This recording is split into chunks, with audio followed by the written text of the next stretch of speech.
I'd like to present Kerry Saltvick, class of 2016. Thank you, Mary.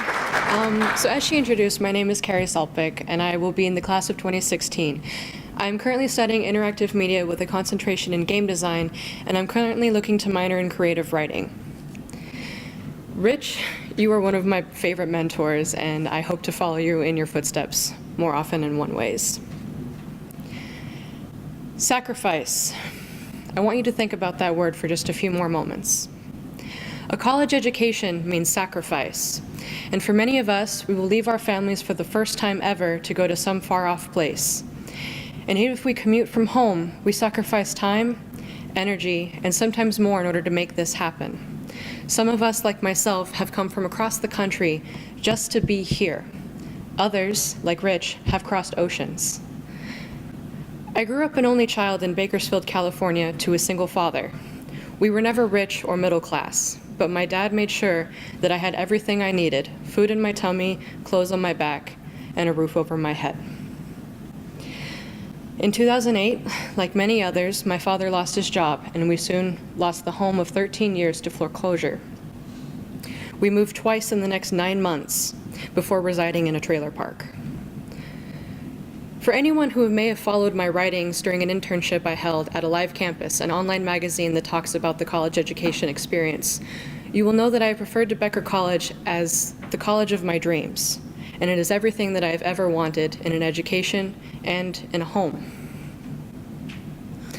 Often I have said that it was Becker or nothing, and I constantly derived plans on how I could make it happen. I understand now that this could be perceived as shallow or narrow-minded, but frankly, I didn't care and still don't. This is going to be my alma mater. I can guarantee that every student in this room has said the words, "How am I going to make this happen? How am I going to afford this?" My freshman year was a complete mess. I thought I could support the payments of both tuition and my family. I was wrong.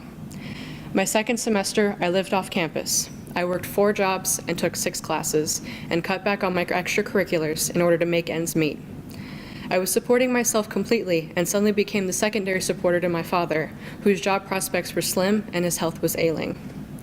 I ate peanut butter sandwiches and ramen and went to food banks occasionally to make ends meet.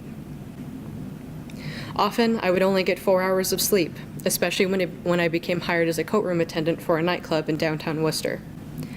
I didn't own a pair of snow boots my entire freshman year. I sacrificed everything I ever knew and loved in order to make this happen, and in order to be on what I considered sacred ground. But before my eyes, it wasn't going to be enough, and I could feel my own health slipping too. While we're still investigating it and a diagnosis is unconfirmed, it is likely I have developed a neurological disorder because of my lifestyle that semester.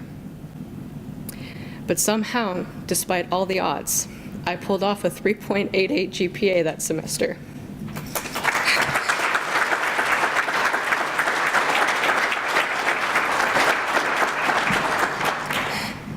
Unfortunately, that's just 0.2 points shy of taking an extra class. People sacrifice things that they value because of 3 feelings: necessity, determination, and hope. When I received word that when I had been granted the Trevally, Alden, and Evans scholarships that year, I cried. I ran from the financial aid office to my old residence hall and hugged my boyfriend and cried sobbing tears into his arms. Because for the first time, I had hope. And I was no longer carrying the earth in an Atlassian-style crouch. I can't even see. Standing among us today are sponsors and sponsees. And sponsors, I want to tell you this. Everyone in this room, even yourselves, have sacrificed something to achieve another. In hindsight, my actions could be perceived as bad luck or a lack of planning. To this day, I perceive myself as a young woman with the determination and courage to keep fighting, to never give up. And I have gone through hell and high water, and I'm determined to make something of myself. I will be the first person in my family first off to graduate high school, let alone college. And I want to let you know that you have given me more than hope. You've allowed me to spread my wings like the hawk and accomplish great things, and you will allow me to accomplish my dreams. Since my continuation at Becker, I have played on the women's tennis team for 3 years straight and plan to do so again next season. I have been a peer mentor in 3 different first-year experience classes, even winning the Peer Mentor of the Year award plaque last year.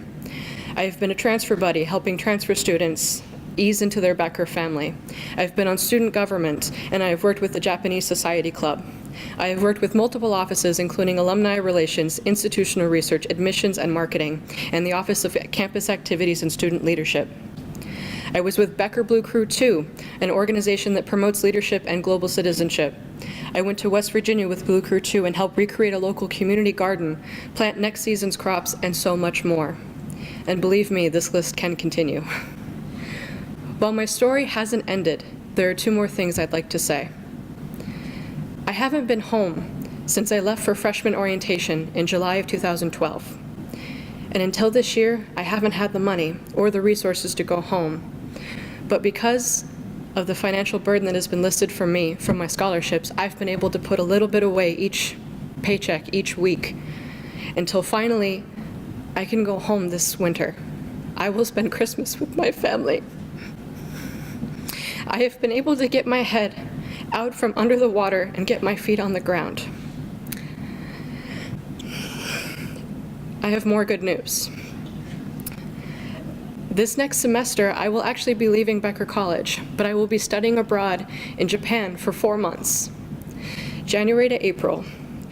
Because I have to fly over California to get to Japan, it only makes sense to go home. So I have to say, thank you, sponsors, for letting us know that taking chances and making sacrifices won't be in vain, that Lady Luck is on our side, and that we're not at fault for things completely out of our control. Thank you.